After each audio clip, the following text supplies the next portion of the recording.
U.S. President Donald Trump escalated his war of words with Ukrainian President Volodymyr Zelensky on Wednesday, calling him a dictator without elections in a Truth Social post, adding that he better move fast or he is not going to have a country left. Trump's post came just hours after Zelensky said the U.S. president was trapped in a Russian disinformation bubble, after Trump suggested on Tuesday that Ukraine was responsible for Russia's full-scale invasion. You should have never started it. You could have made a deal. Speaking at a news briefing, Zelensky said he would like Trump's team to have more truth about his country. Unfortunately, President Trump, who we respect a lot as the leader of a nation that we really respect, the American nation, who supported us all the time, unfortunately, he lives in this disinformation space. Zelensky also said Trump's assertion that his approval rating was just 4% was Russian disinformation, and that any attempt to replace him would fail.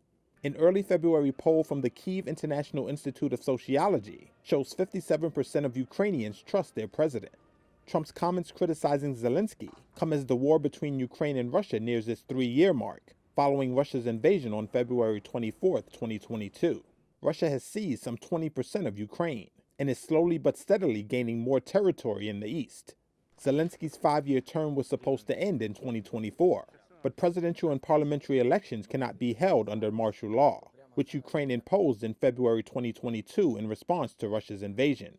The war of words between Trump and Zelensky comes after a phone call between Trump and Russian President Vladimir Putin last week, which upended U.S. policy to isolate Russia over its invasion of Ukraine.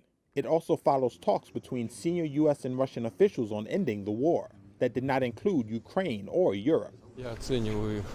On Wednesday, Putin praised the outcome of those talks in Saudi Arabia, saying, quote, "I rate them highly," and added that Ukraine would not be excluded from negotiations to end the war. Meanwhile, Trump's envoy for Ukraine, Keith Kellogg, met with Zelensky in Kyiv on Wednesday.